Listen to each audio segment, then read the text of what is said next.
இந்த மாதிரி cardboard box எல்லாம் எப்படி ரீயூஸ் பண்ணுறதுன்னு பார்க்கலாங்க. இந்த கார்ட்போர்ட் பாக்ஸுக்கு மேலே இருக்கக்கூடிய அந்த அட்டைகளை ஒரு சைடில் மட்டும் கட் பண்ணி ரிமூவ் பண்ணிடுங்க. அடுத்தது இந்த பாக்ஸை 2 போர்ஷனை நம்ம கட் பண்ணி எடுக்க போகிறோம். கத்தியை யூஸ் பண்ணிவிட்டு அழகாக கட் பண்ணி எடுத்துருங்க. 2 போர்ஷனாக கட் பண்ணி முடித்த பிறகு உங்களுக்கு தேவைப்பட்ட இதுக்கு மேலே வந்து பார்த்தீங்கன்னா நீங்கள் ஒரு கலர் பேப்பர் ஒட்டிக்கலாம்.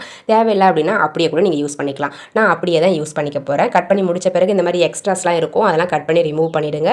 ரிமூவ் பண்ணிவிட்டு அழகாக நீங்கள் செப்பல்ஸ்லாம் விடக்கூடிய அந்த ஸ்டாண்டில் வந்து பார்த்தீங்கன்னா இந்த பாக்ஸஸை வச்சு விட்டுட்டிங்க அப்படின்னா ஒரு செப்பல் வைக்கிற இடத்துல நீங்கள் 2 செப்பல் தாராளமாக வைக்கலாம். அதாவது ஒரு செட் செப்பல் வைக்கிற இடத்துல 2 செட் செப்பலை அழகாக இந்த மாதிரி ஆர்கனைஸ் பண்ணி வச்சுக்க முடியும். ஸோ இந்த மாதிரி ஒரு 2 பாக்ஸ் கட் பண்ணி வச்சிங்க அப்படின்னா 4 போர்ஷன்ஸ் கிடைக்கும் உங்களுக்கு. சூப்பராக வந்து 2 கபோர்டில் வைக்கக்கூடிய ஷூஸையும் செப்பலையும் ஒரே கபோர்டில் வச்சு நீங்கள் ஆர்கனைஸ் பண்ணி முடிச்சிடலாம்.